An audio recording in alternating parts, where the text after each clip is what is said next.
Hi everyone, thank you for joining us. This video is intended to give a summary of a recent work by our group where we demonstrate that through the use of an artificial synthesis approach where we fully follow the catalytic pathway, we are able to generate structural models that can describe the physical properties of conjugated microporous polymer framework materials. If you have any questions following this, please feel free to either contact us on Twitter using the handle @Ambuild2 or through the email address on the slide. As we move into the new technological era, amorphous network materials have increasing applications in the field of electrical energy storage, such as in battery anodes and supercapacitor materials.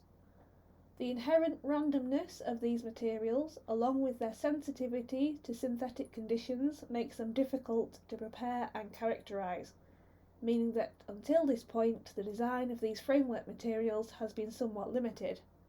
We show in this work that an artificial synthesis approach can be utilised in such a way that we can fully mimic the synthetic conditions and follow the entire catalytic pathway, generating structural models that are able to fully describe the physical properties of these amorphous network materials. This approach can now be used to investigate complex structural influences such as how the solvent and catalyst choice are able to affect the resulting polymeric frameworks.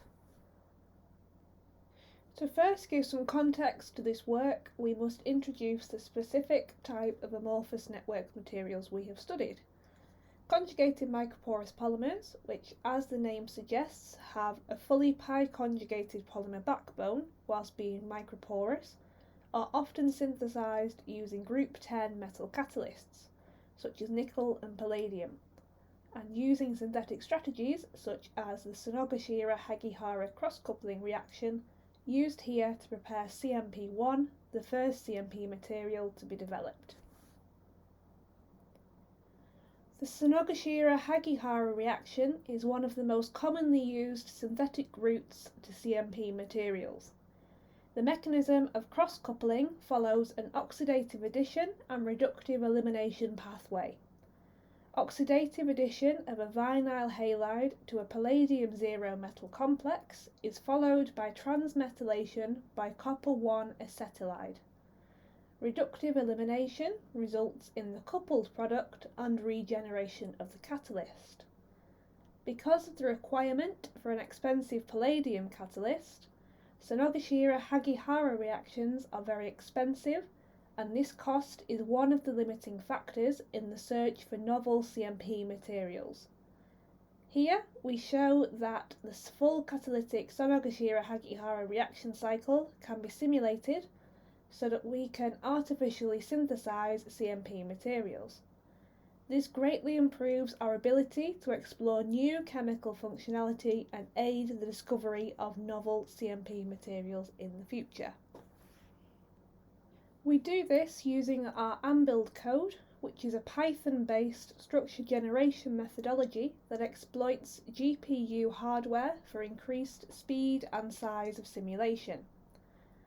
Ambuild is also able to integrate with the HUMD-BLUE and DL Poly molecular dynamics codes. Ambuild seeds an initial simulation cell with stoichiometric quantities of the network building blocks which we specify in our input script. A number of MD simulation loops are undertaken with structural sampling for potential bond formation within a predefined distance between the respective atom in each building block that will ultimately be within the target bond, defined as an end group atom. Each end group atom has a cap atom. This cap atom defines the reference vector for structural sampling. Upon bond formation, the structure undergoes a full rigid body geometry optimization before returning to the MD loops. The HUMD-BLUE GPU-based code is used as the MD and geometry optimization engine throughout, enabling long simulation times and easy integration to the Python code for the reasonably large simulation cell size required. We also specify a range of force field parameters to enable the model to be generated.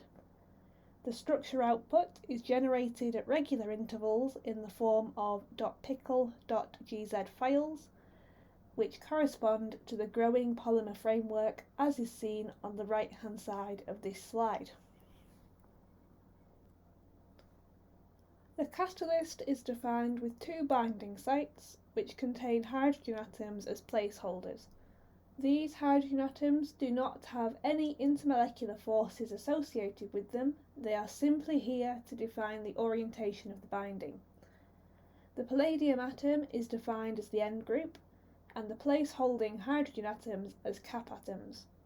In the case of the alkyne, we assume that all alkyne groups have reacted to form the copper-1 acetylide, and therefore are all terminated with a copper atom. The copper atom is defined as the cap atom and the attached carbon as the end group. For vinyl halides, the halide is defined as the cap atom and the attached carbon as the end group. The monomers are able to bond to the catalyst during a zip step, where we set a designated distance and angle that the monomers must be within with respect to the catalyst in order to bond. Once a monomer has successfully bonded to the catalyst, both cap atoms are lost, allowing the new bond to form between monomer and catalyst. Then, once two monomers have individually bonded to a catalyst molecule, they can then form a bond to each other, deleting their individual bonds to the catalyst in order to form a new bond between the two carbon end groups, regenerating the catalyst in the process. We mimic the experimental synthesis as closely as possible. In this work, we describe the artificial synthesis of CMP1, replicating the experimental synthesis protocol described by Laybourne and co-workers. We first seed the simulation cell with stoichiometric quantities of starting materials to replicate the molar ratio of the reaction mixture. We generated multiple models, each containing different quantities of DMF and triethylamine, to replicate the different degrees of solvation that may occur in the reaction mixture. Once the systems had been optimized and undergone an NVT-MD step, the network generation stage began. This stage is set up as a loop which first deletes any unreacted building blocks. After allowing the blocks to disperse, we added the monomer blocks back into the cell to increase the structural sampling incorporated into these models. We then allow for any new possible bonds to form between monomers to the catalyst, and then between blocks that have already bonded to the catalyst. The network generation stage continues to run until no more bonds are possible. Once this is complete, we then ran a number of different desolvation schemes on each structural model, some of which allowed for homocoupling between alkyne units, before workup and cell equilibration steps were undertaken.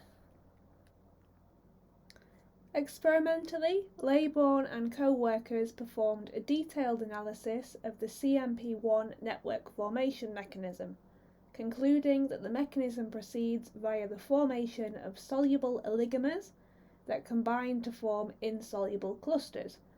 These clusters then combine to form an insoluble polymer. As the formation mechanism proceeds through the formation of soluble oligomers, followed by the formation of insoluble clusters, it is not clear whether the reaction mixture is fully homogeneous, where all parts are equally solvated, or whether there is phase separation and some parts contain less solvent than others. For this reason, we have assessed 4 different degrees of solvation in this work, ranging from a very small amount of solvent per unit cell to the full experimental reaction ratio of solvent. For each level of solvation, 4 repeat models were generated to increase the structural sampling and explore the structural diversity of the CMP1 models. For all models of all of the solvation schemes bar experimental solvation, we see the formation of small oligomers initially, given in yellow in the diagram on the slide, followed by the formation of small clusters into a gel-like phase given in blue. These clusters then combine to give one large cluster that grows across the periodic boundary of the cell to form the polymer, which is given in green. For the cells generated using experimental solvation, only a very small amount of bond formation occurred, leading to only the presence of a small number of small oligomers.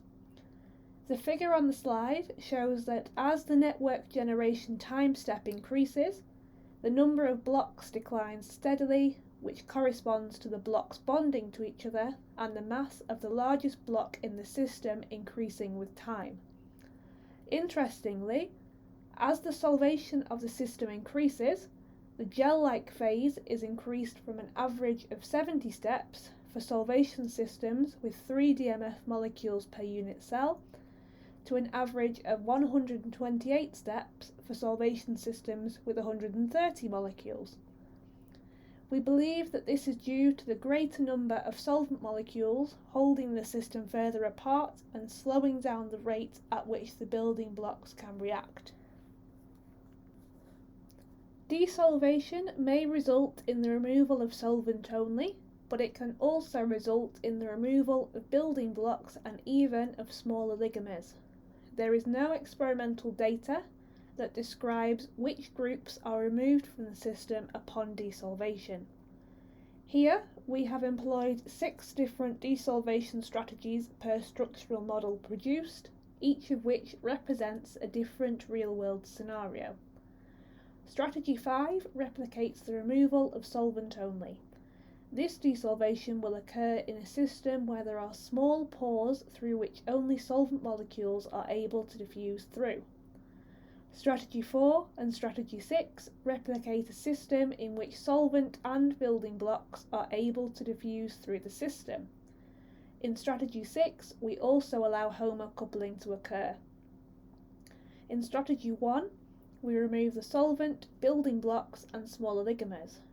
Strategy 3 is the same, but the desolvation occurs at a faster rate which does not allow for structural reorganisation. Strategy 2 removes the solvent, building blocks, small oligomers and larger oligomers. This represents a system which has larger pores and therefore can allow for large molecules to diffuse through the pore structure. The workup stage replaces any freely accessible copper atoms with a hydrogen atom. For the solvation scheme 3 systems, the copper weight percent is 0 weight percent of copper. This low weight percentage is a result of the high condensation of TEB, meaning that very few copper end groups remain and those that do are accessible. For solvent systems 13 and 130, we see a similar weight percent of mostly between 0 and 5 weight percent of copper. For solvent scheme 1300, we see a wide range between 1 and 5 weight percent of copper. This reflects the low degree of polymerization in the systems, where there are very few groups remaining after desolvation. Therefore, one copper atom can result in a high copper weight percentage. After desolvation and workup, there are now voids within the framework where the solvent, building blocks or oligomers were located. These may have been enabling the polymer framework to exist in an open form. With their removal, there will now be a force acting upon the polymer framework to compress in order to maximise the intermolecular forces within the polymer framework. The NPT-MD simulation allows the polymer structure to respond to the changing forces, the result of which can be observed in the change in the cell size. For solvent system 3, the resultant systems show no or very little decrease in the cell size, with 1.14% being the largest decrease observed. As the solvation becomes larger, the decrease in the cell size upon equilibration also becomes larger, with the largest decrease of 8.71, 19.43 and 55.99% for solvent systems 13, 130 and 1300 respectively. Exact atomistic structural analysis of amorphous polymeric materials is not possible, as experimental analysis techniques are not able to determine the atomistic locations because of the inherent randomness of the polymer material. We are therefore not able to compare our models to an exact experimentally obtained structure. Instead, we take a holistic approach and compare large-scale structural analysis and simulated properties to experimentally obtained values. Solvent schemes 3, 13 and 130 result in polymeric network structures that extend throughout the simulation cell. Solvent scheme 1300 did not result in polymer growth, with only smaller oligomers observed to form. Upon desolvation, either the whole system was removed or only the smaller oligomers remained. We have therefore not considered solvent scheme 1300 in our structural analysis discussion. On analysing the data in comparison to the experimental work presented by Laybourne and co-workers, the full details of which are available in our manuscript, we are able to report that our elemental analysis, density, surface area, micropore volume and pore size distributions appear to be in good agreement with the experimental findings. It is also worth noting that in general, the solvent accessible surface area and micropore volume increase with the level of solvation.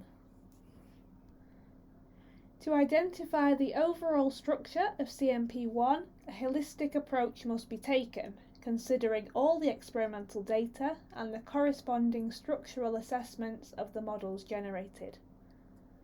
First, we assess the desolvation strategy that would be adopted for each solvation scheme. For solvation schemes 3 and 13, the pore limiting diameter in each desolvation scenario is such that only small molecules, such as solvent and TEA, would be able to access the pore structure to diffuse out of the material. This means that only desolvation strategy 5 is applicable and the other systems can be discounted. For solvation scheme 130, the PLD in each desolvation scenario is such that the solvent, catalyst and building blocks are able to diffuse through the pore system and out of the material. Therefore, desolvation strategies 4 and 6 are applicable. None of these systems individually match well with the experimental data. However, it is reasonable to assume that the real system is not homogeneous, but rather has areas of different solvation levels. Laybourne and co-workers assessed the formation of the CMP1 material by taking samples at different points in the synthesis procedure. Samples taken at early stages were composed of spherical particles showing interparticulate mesoporosity. This would fit well with solvation schemes 3 and 13, with only desolvation of the solvent, as these models have no microporosity. Samples collected later showed a fused particulate morphology with microporosity. This would fit well with solvation scheme 130, with desolvation of the solvent, catalyst and building blocks. A feasible rationalisation would be that phase separation of the catalyst and building blocks occurs to give dense regions that form a denser polymer core of a particulate. Moving from the core to the outer edges of the particulate results in an increase in the solvation.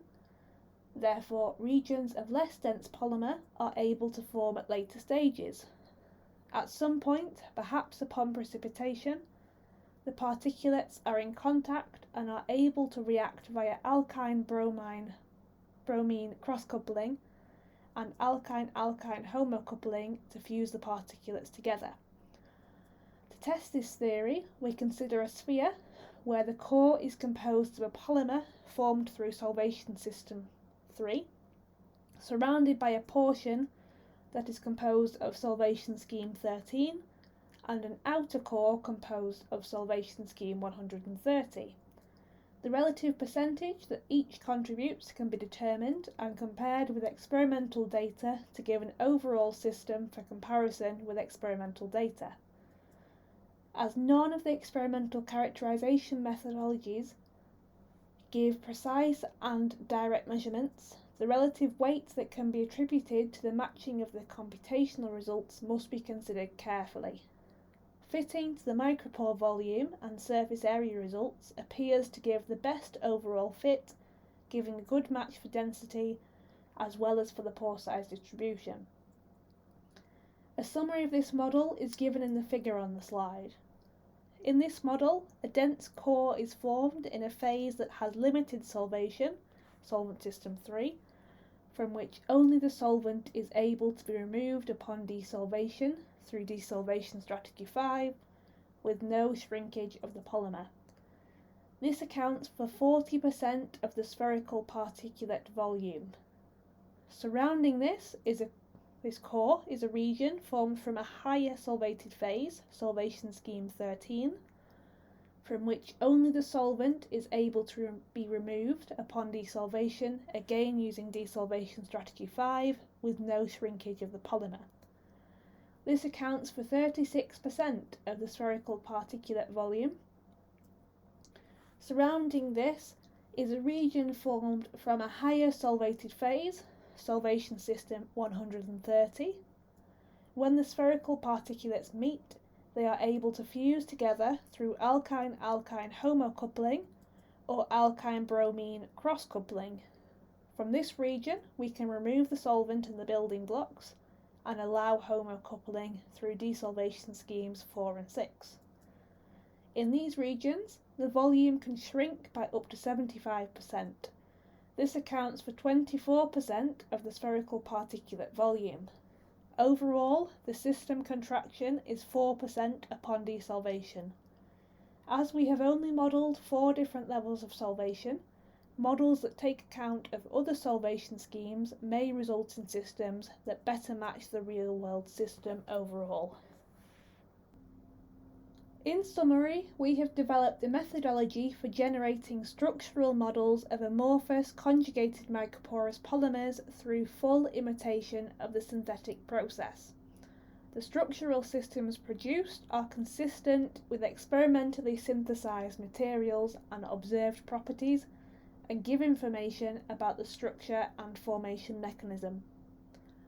Furthermore, this artificial synthesis approach can be applied to other systems with different building blocks and synthesis conditions. We believe that we can therefore apply this approach to systems that have yet to be explored, and this will open new pathways to rationally design strategies for the discovery of new materials. Finally, here are the details to learn more about Ambuild and the link to our GitHub page for if you wish to download the code. Thank you again for watching this video. We invite you to ask any questions on our Twitter page using the handle @Ambuild2 or by contacting Dr. Abby Trewin using the email address on the screen.